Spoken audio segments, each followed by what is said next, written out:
I'm now very excited to welcome Emmanuel Iduma, celebrating the release of I Am Still With You. Emmanuel Iduma is a writer who trained as a lawyer in Nigeria. He is the author of the travelogue A Stranger's Pose, which was longlisted for the 2019 Ondaatje Prize. He's written for Granta, N+1, the New York Review of Books, BOMB, Brooklyn Rail, Aperture, Guernica, and others, and received many grants and awards, including the Windham-Campbell Prize. Iduma has an MFA in art writing from the School of Visual Arts, New York City, and taught there for several years before moving to Lagos, Nigeria. He'll be joined in conversation with Aminatta Forna, the award-winning author of the novels Happiness, The Hired Man, The Memory of Love, and Ancestor Stones, the memoir The Devil That Danced on the Water, and the essay collection The Window Seat, Notes from a Life in Motion. She's a fellow of the Royal Society of Literature and the recipient of a Windham-Campbell Award. She is currently director of the Landon Center for Poetics and Social Practice at Georgetown University. So please join me in welcoming to Politics and Prose, Emmanuel Iduma and Aminatta Forna.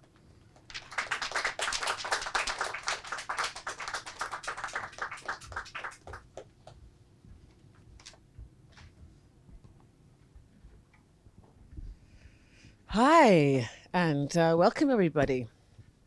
One or two familiar faces in the crowd there. Hi.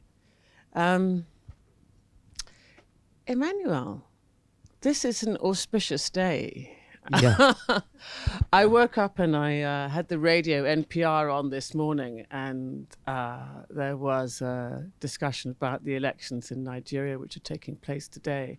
And I thought, am I dreaming, or am I just? I mean, I knew it was upcoming, but I didn't have the date fixed in my head, and I thought, are we really going to sit and talk about Biafra on this day of all days?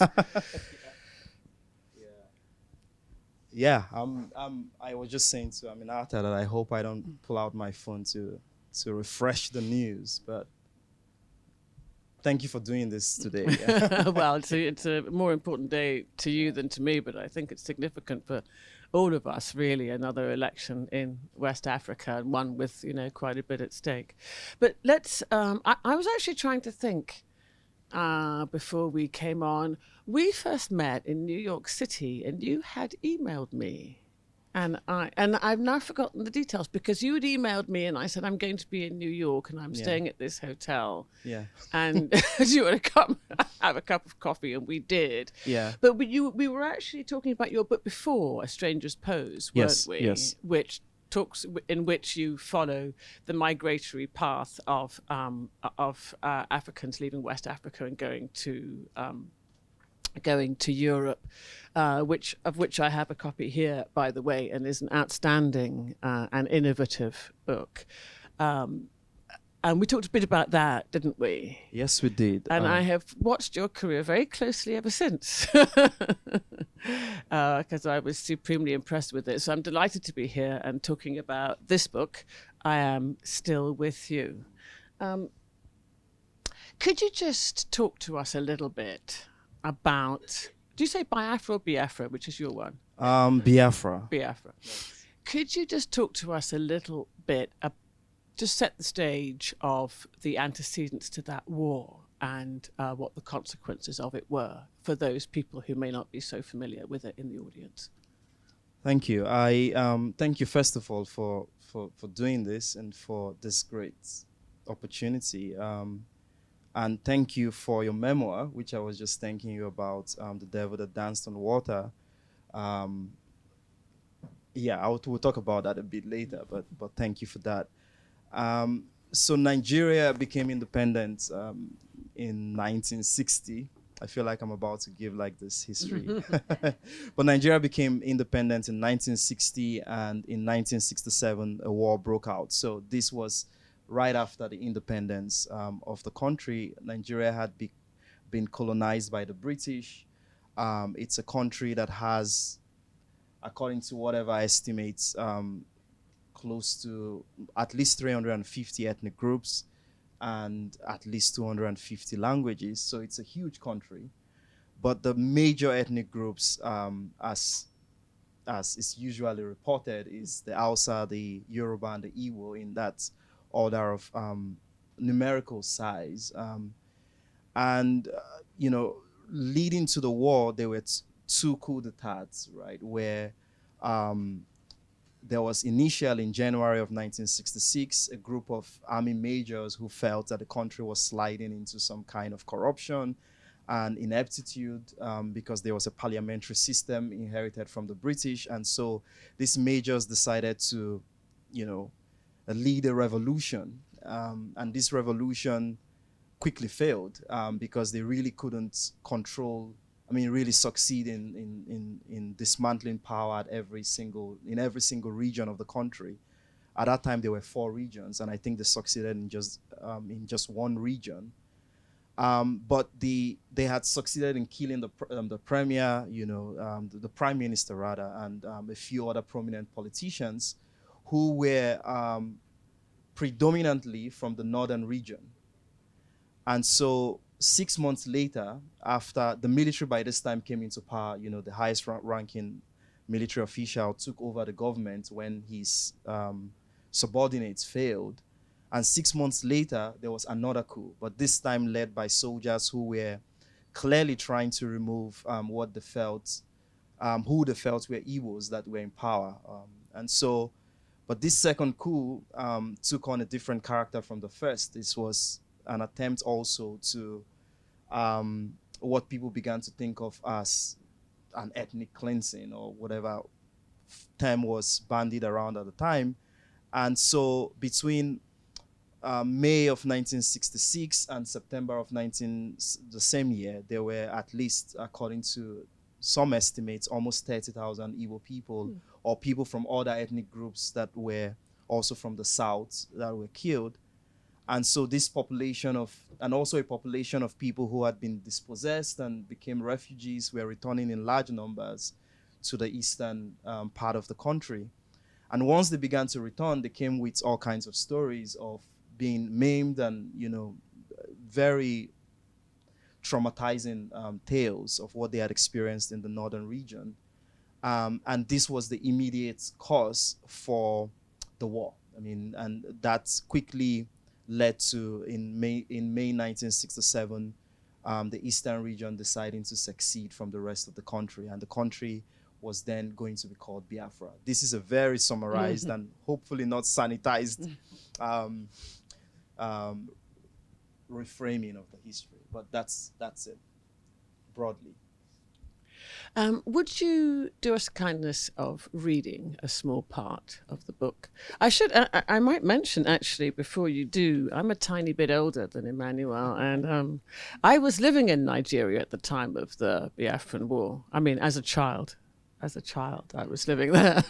Certainly, yeah. That's my stepfather worked for the United Nations, and we lived there. And I have virtually no memories of it, except that I do remember the federal soldiers marching up and down the streets of Lagos. And many years later, people would talk about the starvation of the Igbo people and the images that came out, that certain Western journalists managed to get in and bring the images out to the West. It was the first time the Westerners had become aware of what was happening in Biafra. And it's always been taken as the war that showed the power of TV images. Actually, the first war that really demonstrated the power of television images because it galvanized a certain amount of international reaction. And let's have a listen. So the part I'm about to read is almost right at the beginning. Is the second section in the book. And the protests that I'll refer to are the protests that occurred in Nigeria in October of 2020. And we can talk about that some more. Before the protests, I had visited my older brother, Emeka, in Abuja, the capital city. 2 years my senior, he and his wife have 2 sons. I usually saw him each time I had the opportunity. I'd go to him in Abuja or pass the night in his hotel room if he was in Lagos for work. During our most recent time together, I noticed his new quirks, particularly in how he carried himself as a father, spanking the older boy, named after our father, and feeding the younger boy, named after me. Some days I was surprised by the chill of the mornings, even before it rained.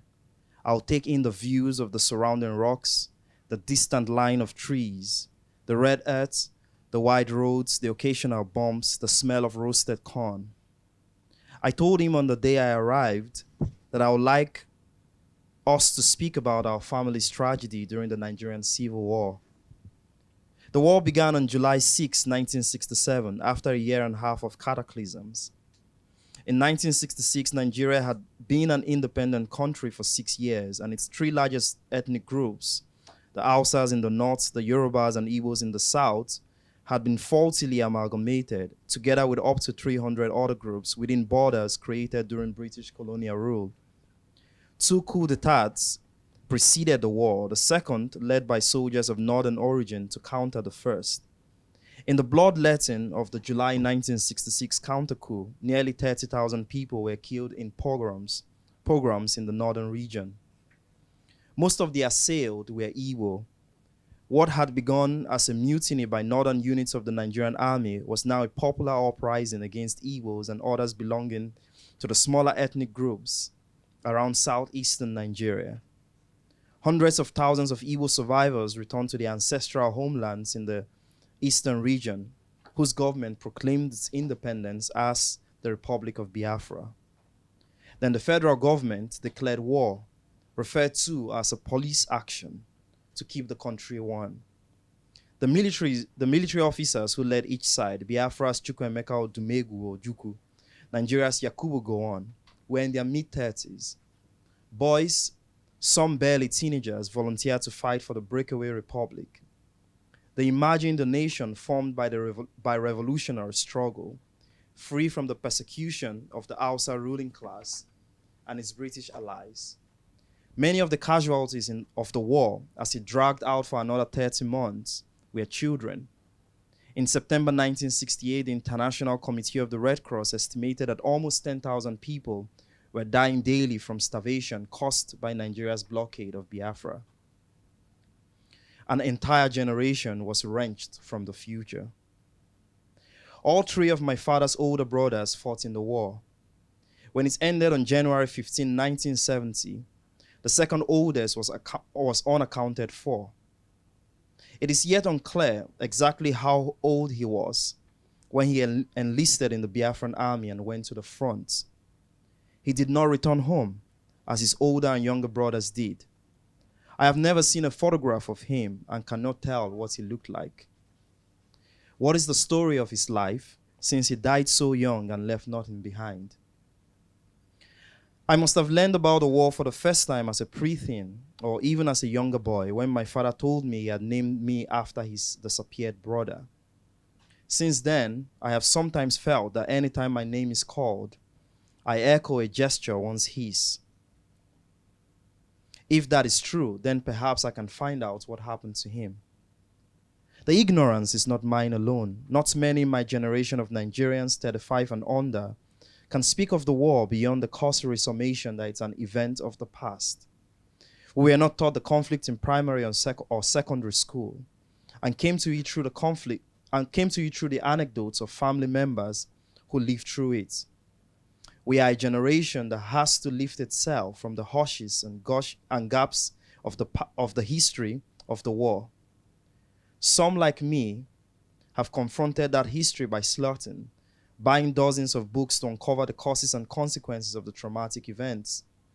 And some, stoked by the propaganda of a group known as the Indigenous People of Biafra, or IPOB, the most prominent among the current wave of pro-Biafran agitators, clamor for another secession. Their key argument is that Igbos and all those who make up Biafra land are still as victimized as they had been in the lead up to the war. The books published about the war by memoirists on either side, most of which are self-published and available only in a handful of local bookstores, are written from the perspective of those who survived, those who can reflect on its horrors. The dead, voiceless, keep to themselves. Thank you very much. Do you know a book called Soldiers of Salamis by Javier Cercas? No. You don't. You might be interested in it. It's a book about the Spanish Civil War, but it's written generations after the Spanish Civil War, and it addresses this idea of how do you commemorate war. And one of the discussions that Soldiers of Salamis, ignited in Spain, where there had been decades of silence after the Civil War partly because of the presence, of course, of General Franco and the regime that was in power, is about the fact that very often it's a generation or a generation hence that are the people who retrieve the memories of a war and the ones who are responsible for the commemoration. And I wonder if you could talk a bit about the silence in Nigeria about Biafra, because that's something I'm very familiar with. And I've often thought that the silence has several layers. One is the silence of oppression, not being allowed to talk about certain things, especially as the side that did not win the war. But the other silence, I think, is the silence of trauma, where people cannot talk about something. And I was wondering if you could just talk a bit about that silence which permeates the book as you make every attempt to find out more and more, not just about what happened to your uncle, but about what happened in the country. Where does the silence in Nigeria, where is the root of it? I mean, I can't quite articulate what I think what the roots would be, but I do think that it really began when the country decided, part of it began when the country decided that there was no victor and no vanquished. I mean, there was this popular slogan right after the war that there is no victor and there's no vanquished. And my recent thought about that slogan has been that, of course, the victors can make that kind of proclamation, but the vanquished cannot say, we are not vanquished. The condition of being vanquished is so immiserating that there is perhaps no way in which the vanquished can declare themselves not to be. But what that also meant is that any attempts to talk about what the war had meant, certainly for the vanquished or those who had suffered most during the war, was almost seen as an attempt to be retrogressive in some way, right? To return to the pains of the past. And while that can be seen to be noble in the spirit of national reconciliation, and some of those terms were also bandied, it would ultimately, and has ultimately had a different kind of consequence, which is that the silence, of course, can happen when it happens on the level of the family, and yes, it's traumatic, so most people wouldn't talk about it.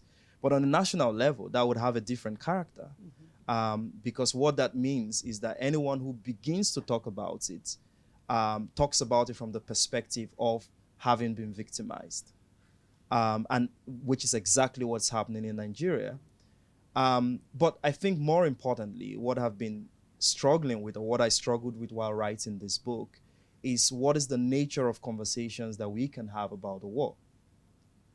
And I'll probably complicate what I had said earlier, because if, for instance, the war is taught in Nigerian classrooms, the question then becomes what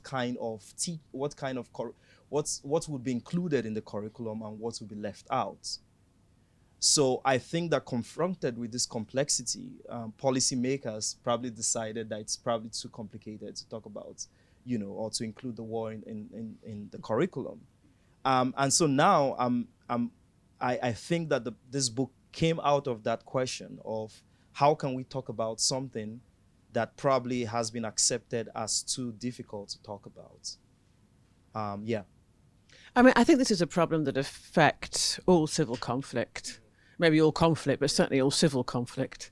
It's a universal problem. And in Sierra Leone, there was always a phrase, the war done. Just means the war's over. Right? If anyone raised it, was the war's over.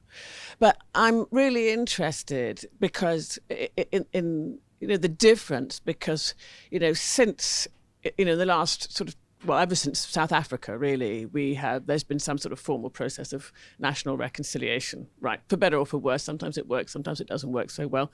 Sometimes, like in the case of the former Yugoslavia, they say no, thank you.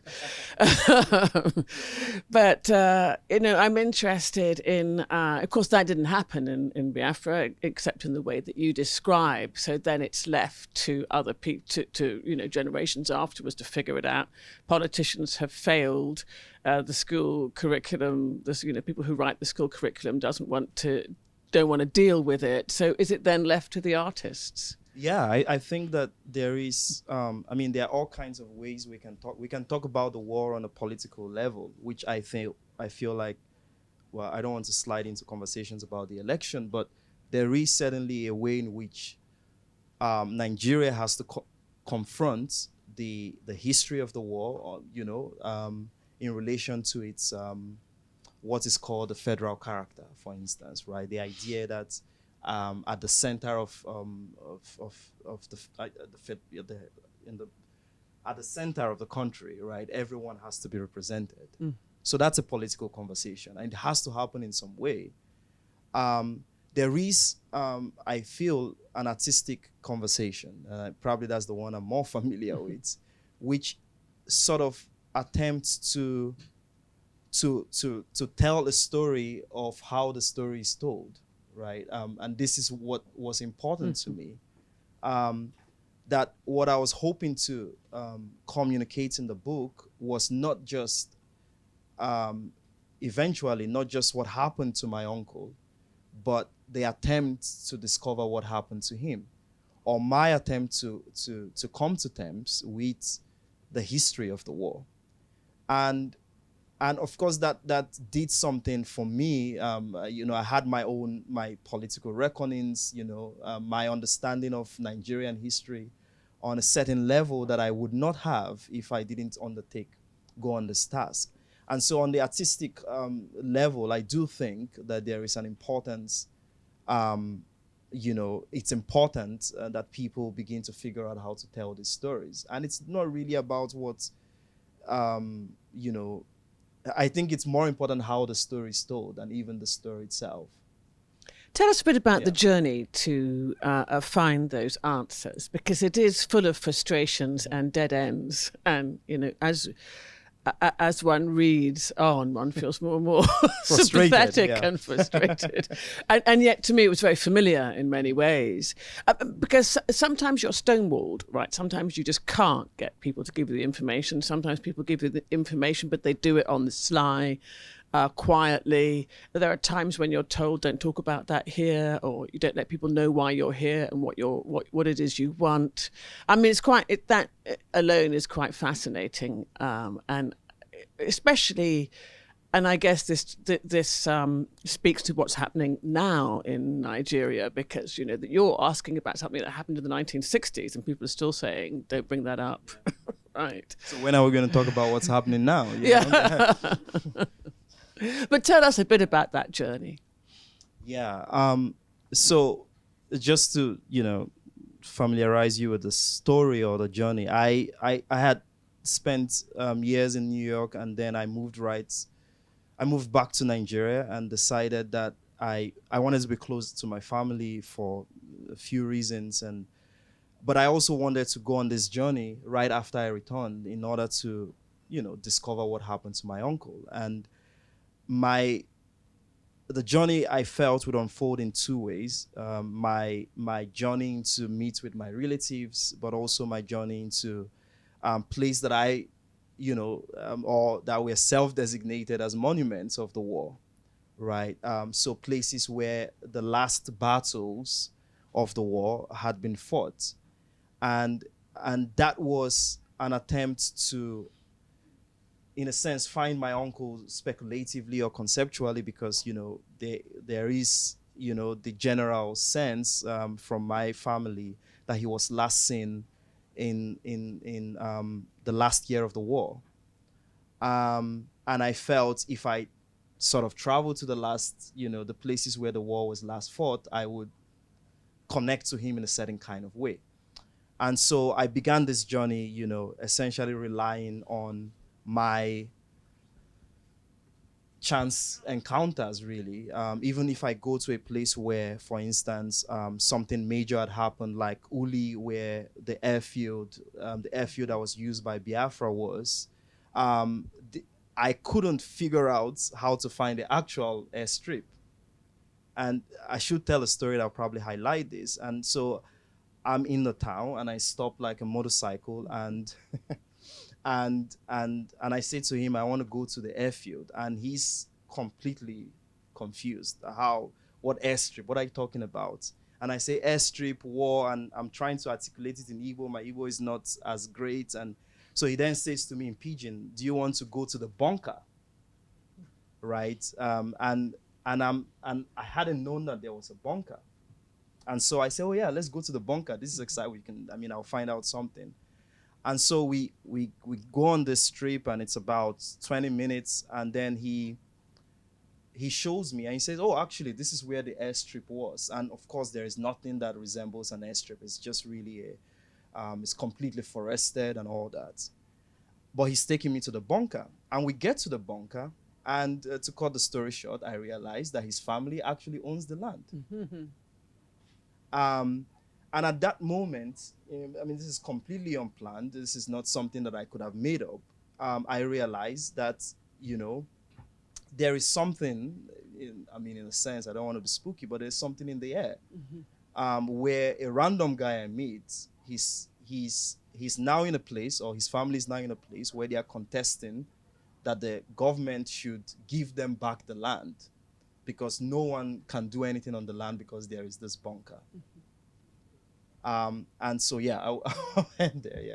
And that's who you happen to encounter. And that's who, yeah. Yeah. But in a way, it also speaks to the way in which the legacy of that war is woven into the fabric of everybody's lives. Everybody has some kind of connection to the war.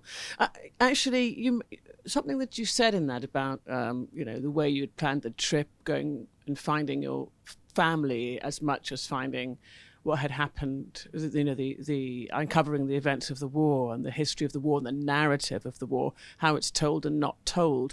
But when you mention your family, your father had died very recently, comparative to the beginning of that journey. And I just wonder, how much, in your view, how much of that was a springboard for that journey, that loss, that sense of loss? And maybe if your father hadn't died at that point, would you have made the journey? Did it require that impetus? I always wonder, what is the impetus for someone to go back and find a story that is a story from the distant past?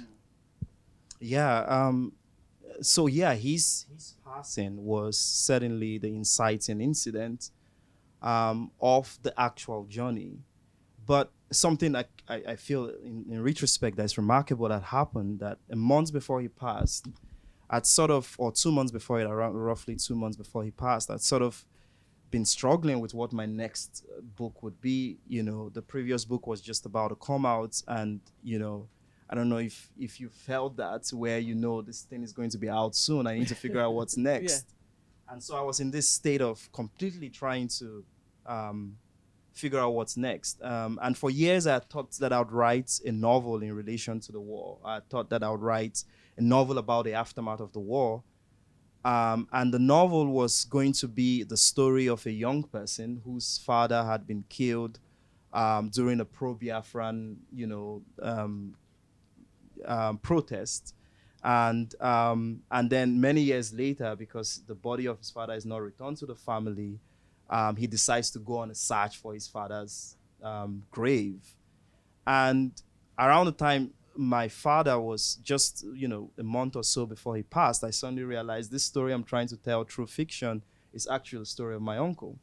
So I decide that I would, of course, now speak to my father about this thing and have, take as long as possible to speak to him.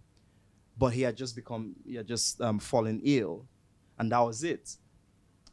So I have this moment where I've decided to write a nonfiction work that is related to the war, that it's going to be a form of searching for my uncle, and the person who I felt would be so pleased. My dad would have been very happy to speak to me about it, or at least start talking about it. Is no longer there. So I do think that the book that I have written is also a response to my father's absence. And his absence is perhaps the most constituent part of figuring out the form in which the story would take. Because I'm not just dealing with the absence of my uncle, I'm also dealing with the absence of the person who could have told me stories about my uncle.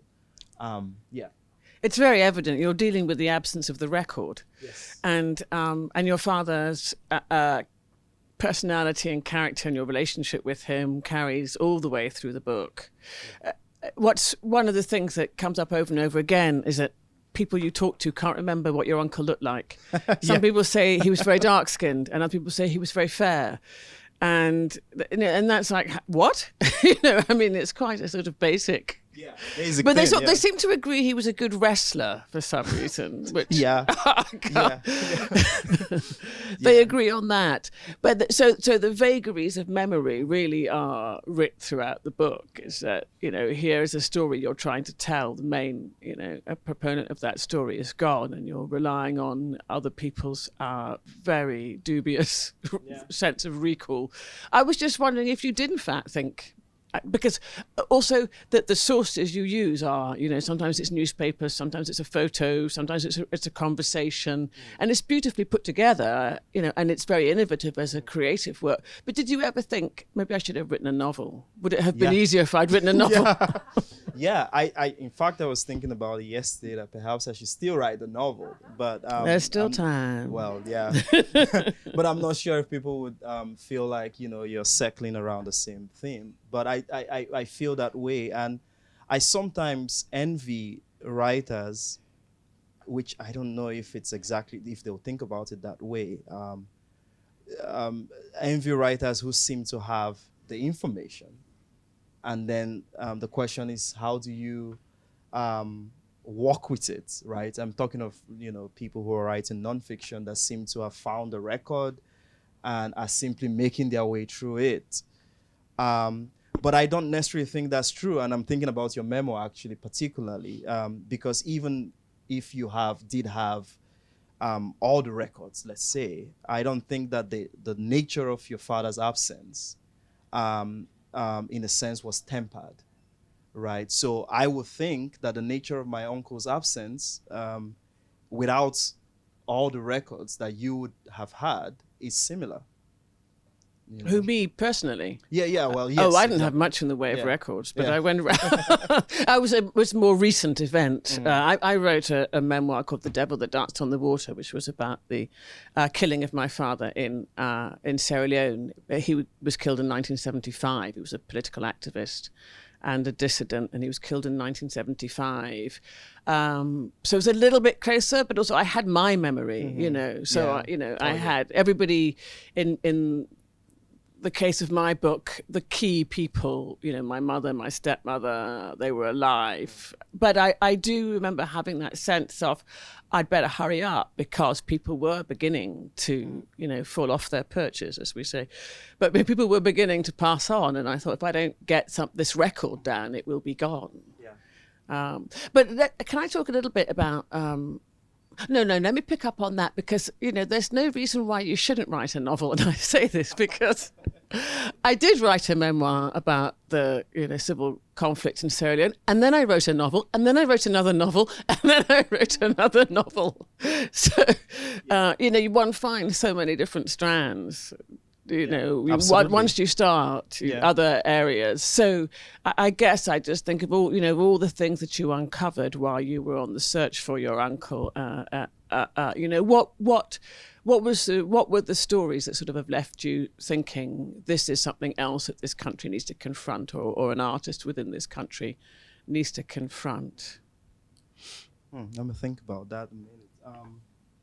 I can leave you to think about that, actually, because I realised it was kind of a tough question. But and while I talk about these images in the book, so this is a very beautiful book. Physically, it's a very beautiful book. And I think this is the first one I've got. But there are these images in the book. And I know what I think about the purpose of the image, but I'd love to know what you think. Okay. I think I can, how many times is it? Twice or three times? Three times, isn't it? Okay. So that's the second one, isn't it? Is that the second one? Yeah, that's the second. Okay, so it's the first one we're looking for. So the first one is on page 40. Okay, you hold up the first one. Okay, that's the first one.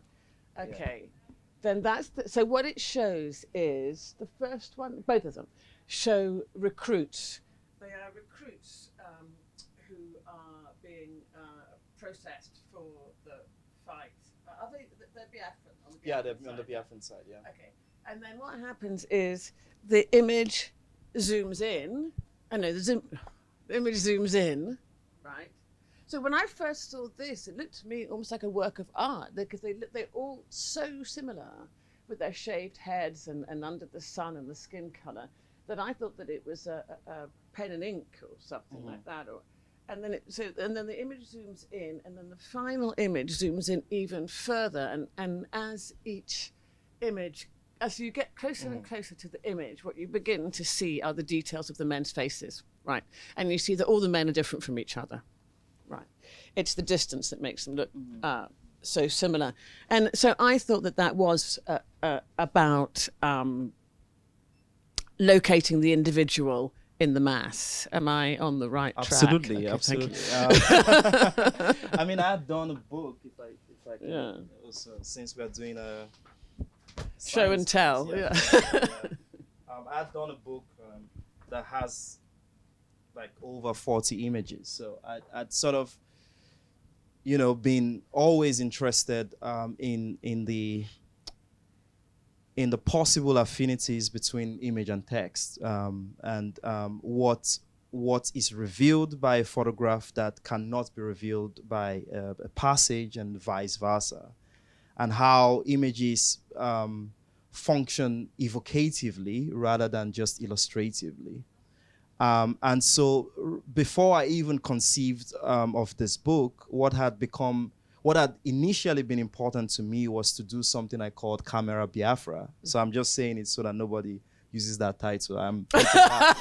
Copyright 2023. Certainly, I hope not under the influence of Camera Lucida, whatever, But Camera Biafra, it was this whole idea that I would assemble images from different sources that had been taken during the war.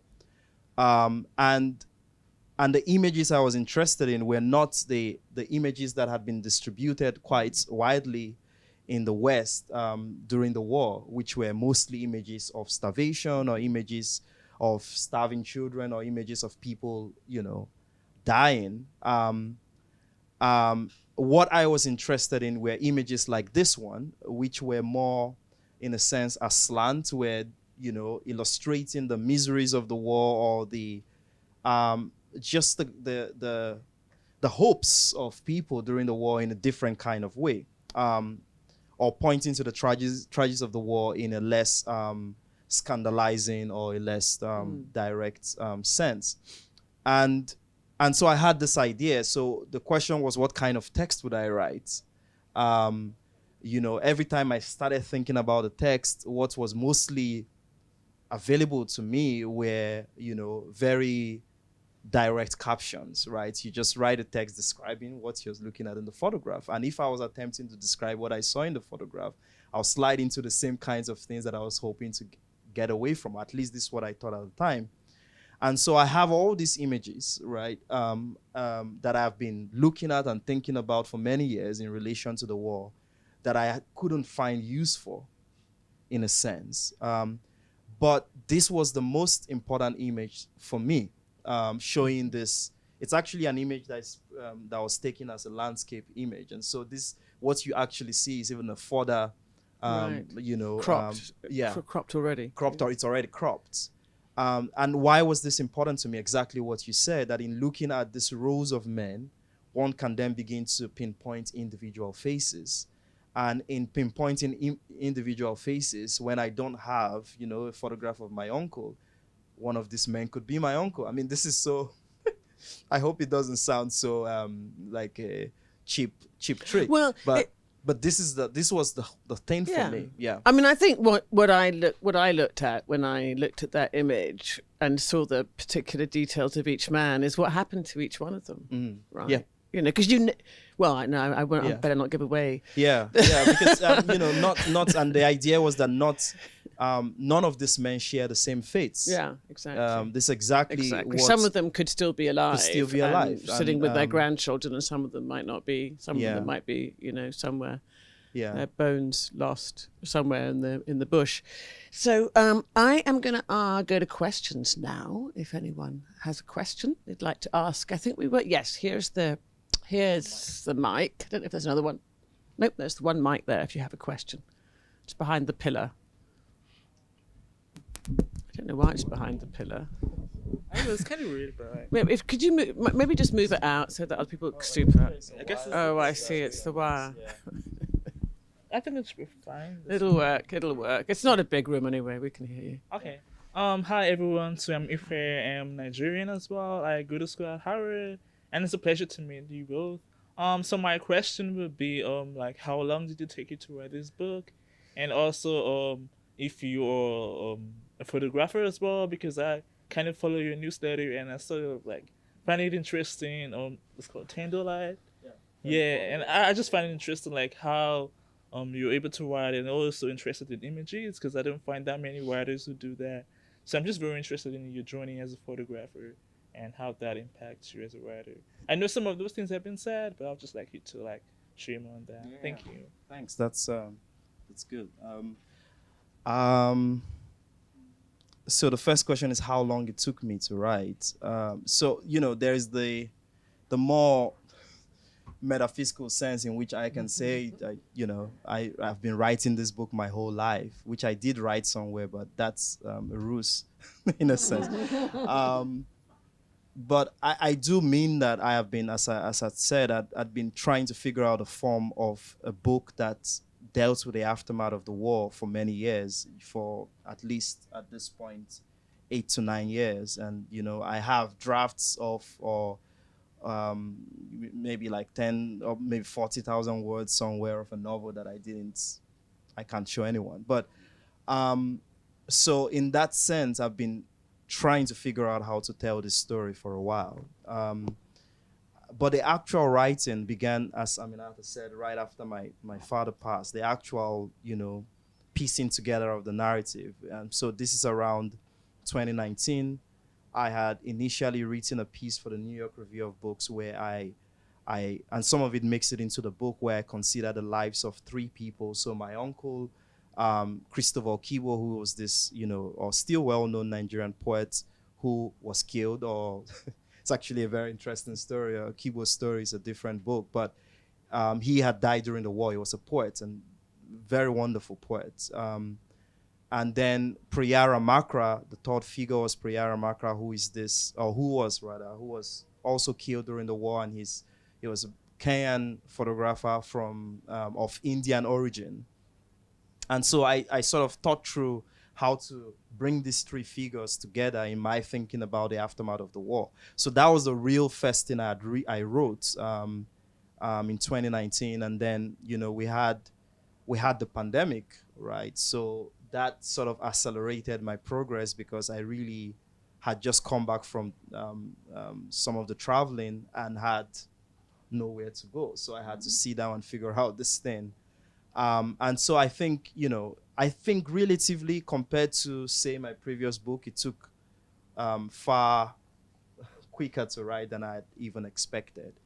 And finally, why that happened, I feel, was that, one, there was a lot that I had been thinking about for a while and also writing about. So I didn't feel blocked in any way. In fact, my editors had to keep asking me if this fits into the book, what are all this? You don't have to go off on a tangent on, the IPOB movement, because this is the pro-Biafra movement currently ongoing in Nigeria, and it's a whole different book. I don't know if I'll do it, but because no one is talking.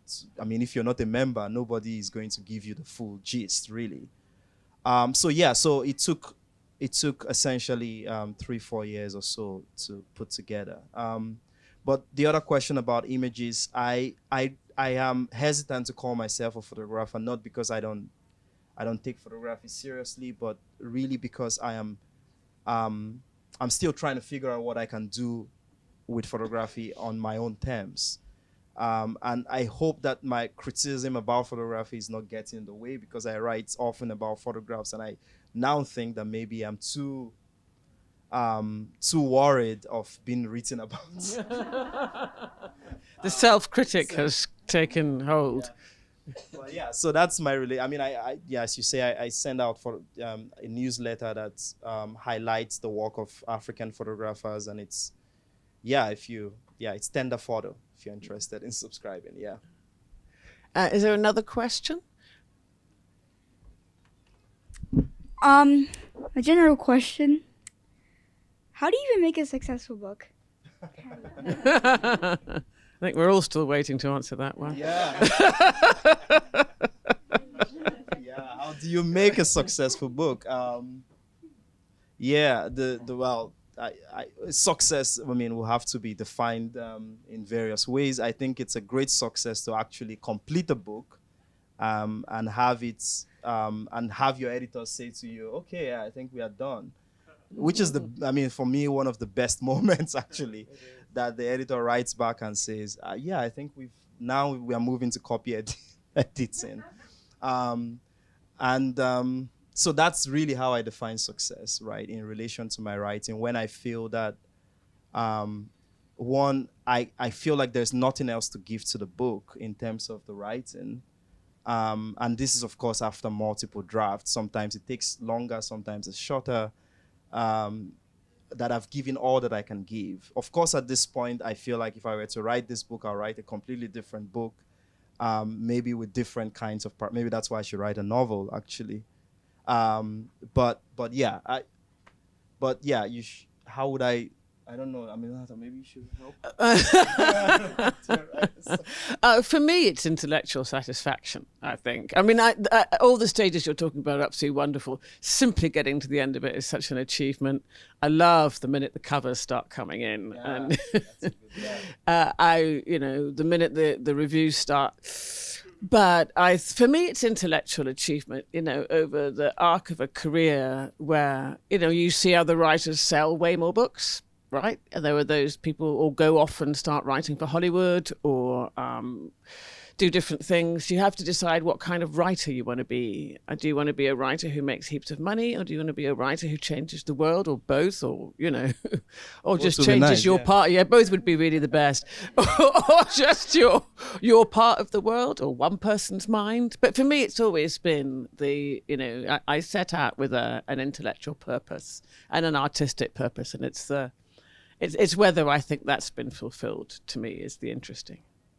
I think, just to go back to the question you asked that I didn't have an immediate answer, I do think that one of the things that felt acute to me after writing the book or coming to the end of those travels and then writing the book was the sense that the history of my country is always to be negotiated. It's an unfinished conversation. And the question was, or is always, what are the terms of that negotiation? And so this is a largely theoretical thing that I feel like I'm carrying over to the next book, that I want to renegotiate, or I want to negotiate, or dance with the devil, in that sense, in relation to the history of Nigeria. And so I'm thinking about it through, historical events, or, characters that I feel are central to understanding what Nigeria means, or what Nigeria can mean, Let's ask our young friend, if you were to be a writer, what would your motivation be? So Emmanuel has given you an answer about his next book. He's got a question he wants to ask. What's your criteria for being a successful writer? Do you want to use this? I'm generally not a what do you think would make a successful book, in your view?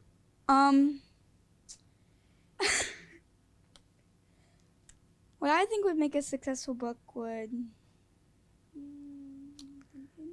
So we said, do you want to be rich, or do you want to sell a lot of copies, or do you want to change the world? No, I don't want to be... Well, that's good. Enjoy my life. That's a good start. Enjoy my life. Exactly. What would make a good book would be... what would benefit the reader from this book? What would you learn from this book?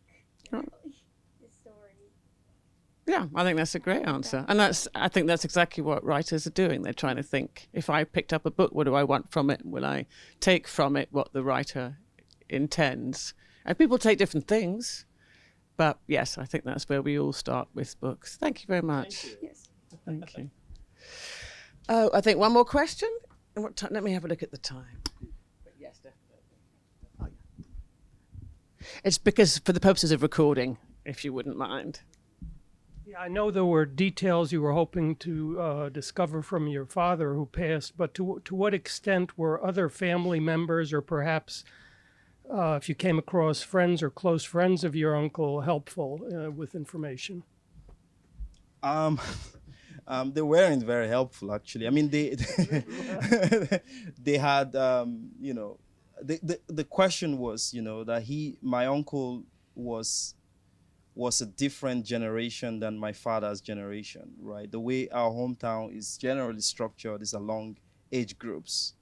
So in the immediate sense, I didn't have access to people who would have been his age, right? Who would have known him in the same age group. So the people that I met were people who were my dad's, generation. What was the age difference between them? I'm not sure. I think that it could have been at least 10 years. Right. Yeah, it could have been and that's a major, for my hometown. It's you don't even relate with each other in the same kind of way. Of course, there were people who remember things, but what they remembered, and this was the real frustration, couldn't lead me to the next thing, right? So the idea I had was that one recollection would take me to the next thing, and you stitch together some kind of detective. You work as a detective, but that necessarily didn't happen. And so what kept me going was that I felt I could bring in all of these strands and still hopefully convey a sense of the kind of person that my uncle was. And I think I did get there. Yeah. Are there any more questions? Yeah. And just maybe you could weave into the next question, because you begin and end with the current political crisis in Nigeria, SARS and the excesses of the police, and maybe you could just touch on that a little bit. Yeah. But let's take the question, and maybe you could do both at the same time. Yeah, in a way, I think the question is related. You mentioned that the history is so interwoven into our present state, and so I'm curious what the reception of the book was like in Nigeria and the world over, and how that's affected things going forward. Early stages. I mean, the Nigerian edition doesn't come out until next month, so that would be interesting to observe. Actually, I have gotten some Nigerians have said to me, or one person said to me, I like the book, but I think you were too ambivalent about, or you dealt very lightly with the kind of suffering that people experienced during the war. And I thought, that's fascinating to me. I didn't feel like I was ambivalent about the nature of suffering, but I said to him, I'm a different generation, and so my confrontation of the past would be different from someone whose this was my grandparents' generation, who were very old enough to have participated fully, and his was his father's or his parents' generation. So there's still, I'm hoping that, I mean, it's still, the book just came out last week, or less than a week ago, so let's see. But the current political moment, the day of the election, so Nigeria in 2020 had this big protest, and this was the biggest protest for people, not people little younger than I am, so people who came of age and who were born around late 90s, mid 90s, and who have no memory of the military dictatorship. And so the protests were just huge, For many of them, this was the first time they would go on the street to confront anything in relation to Nigeria. And their assessment is that has had a direct effect on this year's election, because, one of the candidates who some polls say he would win, the most exciting candidate for sure, has a large young population behind him. and he's not a member, or he's not the candidate of any of the two largest parties. And in fact, his party doesn't have any current elected official. That's how much of an upstart he is. I mean, he's not young, but he's certainly carrying a lot of the energy of young people. And so I think that, I'm reframing the question, but I do think that this is a moment that could be considered as a Kairos one, right? It's very opportune for Nigeria in the sense that the young people have become politically radicalized. And I'm using radicalization in a more traditional sense, not fundamentalism. I don't think necessarily that people, I mean, of course, some people have moved to extreme measures, but most young people in Nigeria that I know have been galvanized. That's a better word. You know, there's certainly a galvanization that is happening for the first time for the largest, demographic, and that's certainly going to pitch forward. Yeah. Well, that gives you lots of material as a chronicler of the country's history. I want to say thanks very much indeed. It's a beautiful commemoration of your father and your uncle and your country. And I want to let everybody know that there are, of course, books for sale. We're in a bookshop. And Emmanuel would be happy to sign a few for you. Thank you very much for coming, and thank you very much, Emmanuel.